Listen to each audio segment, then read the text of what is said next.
We are seeing a purge in real time. Every major institution in the US is under attack by the Trump administration. It's under attack in a number of different ways. One of the first things that you have to understand when you're talking about how dictators consolidate power is that they use a Blitzkrieg strategy to quickly subdue any opposition within the government that they were put in charge of.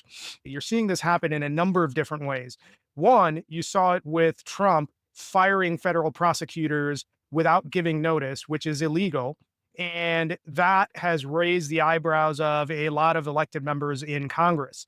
But at this point, you see those members in Congress acting in a way that still respects political norms. The time for political norms is over. It is time for a street fight. And by any means necessary, this administration needs to be stopped. Take a look at what they've done so far. You have a made up department headed by a South African billionaire who skirted immigration laws to be in this country in the first place, who's openly stated he admires what the apartheid system had done. He openly salutes in a way that is reminiscent of World War II Germany, and he's openly supporting every far right Nazi party around the world. And this person just committed a hostile takeover of the American treasury, and nothing is being done about it. This is a systematic attack on every pillar of American society and government. This is a systematic attack on every principle of the Constitution. And when you have a press secretary that is saying that the Constitution is unconstitutional, you get the idea of what we are walking in towards.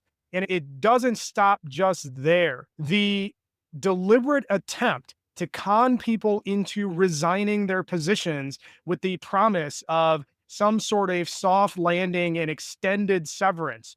It's all BS. It is something that is coming out of the executive office that does not have the power to do such a thing.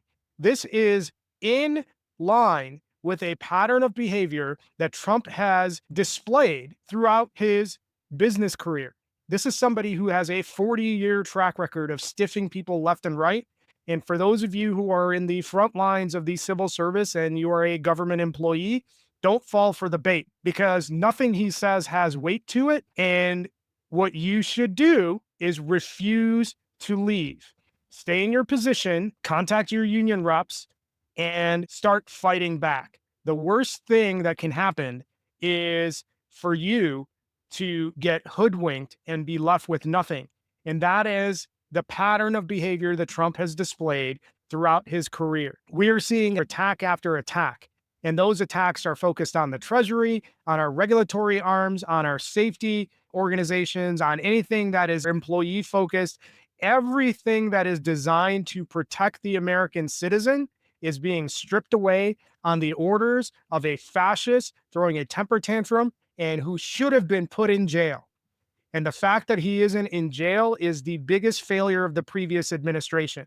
Now it's up to the citizens to fight back against this naked attempt at installing a dictatorship. As I mentioned before, we are under attack.